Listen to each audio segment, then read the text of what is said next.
Yes, you read that headline correct. I literally want you to make more mistakes. And today I'm doing something that for a long time absolutely terrified me because I was certain I would make a lot of mistakes and really painful mistakes. I'm back on a bike, y'all.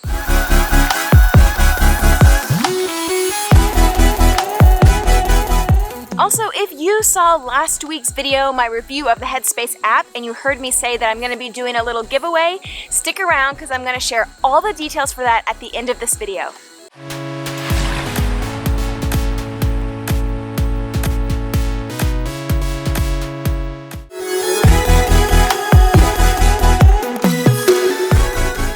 Hey y'all, what's up? It's Dr. Allison, and that's right, I am outside on the trails, back on my bike.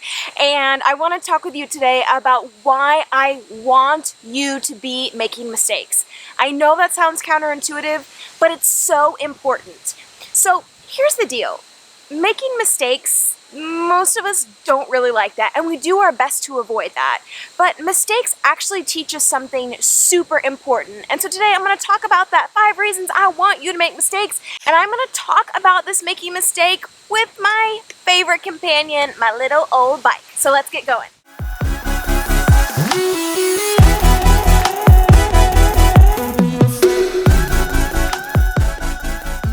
Let me tell you a story. When I was a kid, we had this huge hill in our alley, and all the kids in the neighborhood would like race down it and speed down it, and y'all, I would get on my bike with my helmet on and like inch down. I would like ride the brakes the whole way through. I was so afraid to go fast because I was afraid I would make a mistake. I was afraid I would crash. I was afraid I would fly off. I was afraid I would lose control. So literally 10 years of my childhood I spent like going at a snail's pace down this little hill.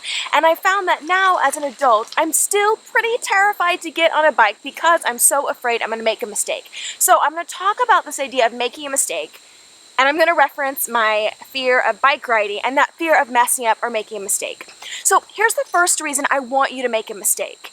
Essentially, making mistakes means you're swinging the bat more, right? So we're going with a baseball metaphor. So the more you swing the bat, yes, the more mistakes you're probably going to make, but the more successes that you're going to have. So we're talking like a numbers game here. More mistakes, more likely that you're going to be successful. The more times I ride a bike, the more successful bike rides I get under my belt. When I only ride once or twice, the likelihood that I'm gonna suck and make a mistake on the bike, pretty high. But the more rides I get under my belt, the more successes I have on the bike and the more comfortable I feel.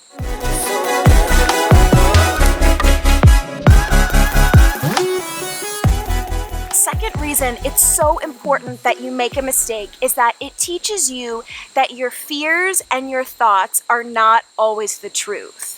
And this is something I talk a lot about when it comes with anxiety. We tend to think, if I think it, it must be true. But that's not the case. So when I first started getting back on a bike, I had all these images and fears like, I'm going to hit a bump in the sidewalk and go flying. I'm going to crash. I'm going to hold up traffic and everyone's going to be honking at me. I'm all of a sudden going to get stuck and my tire's going to be flat, right? I had all these fears. But guess what, y'all? I've been back on a bike for a while and none of those have happened. So every time you make a mistake, or at least you do something that you think might involve a mistake, I think you're going to learn that your anxiety, your worries, your fears, they're not always true.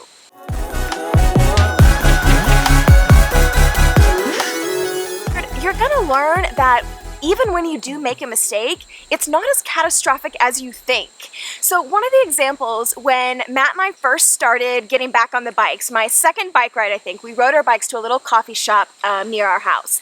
And I did great on the way there, and then it was time to go back. And we were at like a street, and we had to cross, and it was kind of rushed, and Matt confidently went ahead, and I was anxious and like unsure and like wobbling and holding back. So basically what happened is, wasn't paying attention because I was so in my head. I had my handlebars turned, I put my foot on the gas, and y'all, like, I just like crumpled on top of my bike in the intersection with everybody meaning like 2 cars watching, right? I scraped my knee. It was like so embarrassing, but essentially I got up, and after about 10 minutes I realized like, okay, that mistake that I was so afraid of making, like literally crumpling on top of my bike with people watching, it just happened and I survived.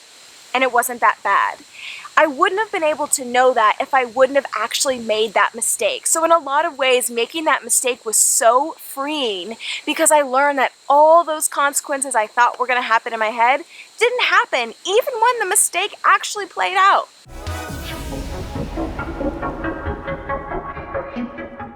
The fourth thing is, when you make a mistake, you will learn something. I know this sounds cliche like a bumper sticker, but every time we fail or struggle or make a mistake, it's an opportunity for growth and an opportunity for a lesson. So the example I just gave, right? Making that mistake, crumpling on top of my bike, taught me something really valuable. One is to be confident when I step on my bike, and two, when I'm coming from a stop, don't have my handlebars turned towards me.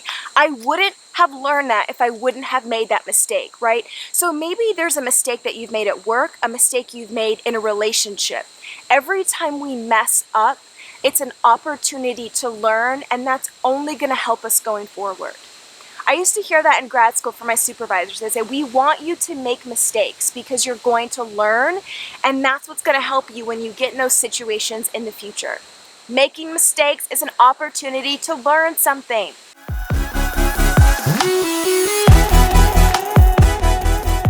The fifth and final reason I want y'all to make a mistake is because mistakes allow you to work out your coping skills and problem-solving muscles. And the thing is, those muscles, it doesn't matter how you strengthen them, they translate to every other area of your life.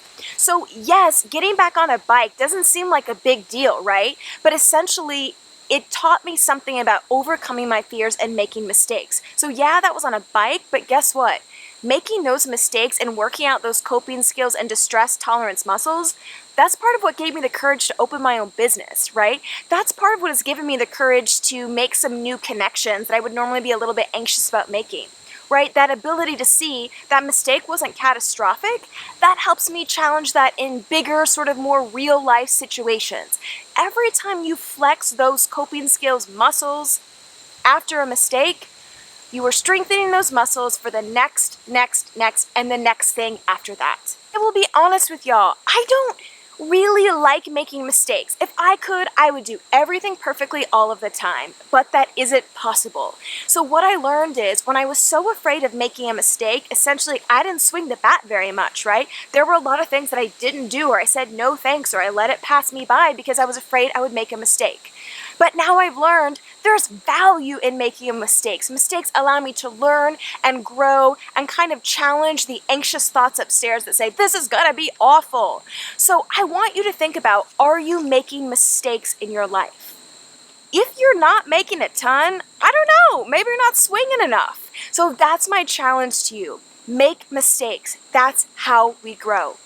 If you like more stuff like this, you can check out my website, drallisonanswers.com, and if you're watching this on YouTube, hit the subscribe button. That will allow you to be the first to know about videos, and it also lets me know a little bit more about what y'all want to see more of and what you like. So anyway, go make mistakes. Doctor's orders.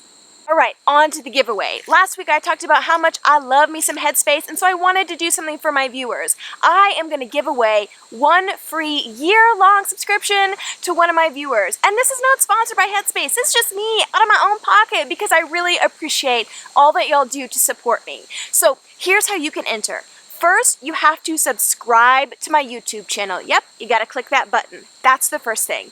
The second thing is I want you to leave a comment on this video. You can say what you liked about this video. You can say your favorite Dr. Allison video. You can really say whatever you want. I mean, I'd prefer that it's helpful or constructive, but just leave a comment on this video.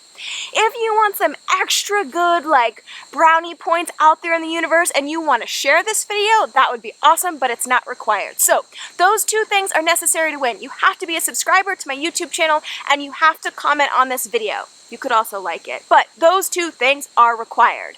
Then next week in my video, I'm going to reveal the winner and somebody is going to get to experience Headspace for a year on me. So if you enter this giveaway, and why wouldn't you? It's so easy. Make sure you watch next week's video because I'm going to announce it in next week's video, and then it's on you to contact me and let me know that you're ready to claim your prize. I'm pumped up and I hope that you'll take some time to enter. I'm going to get back on the bike.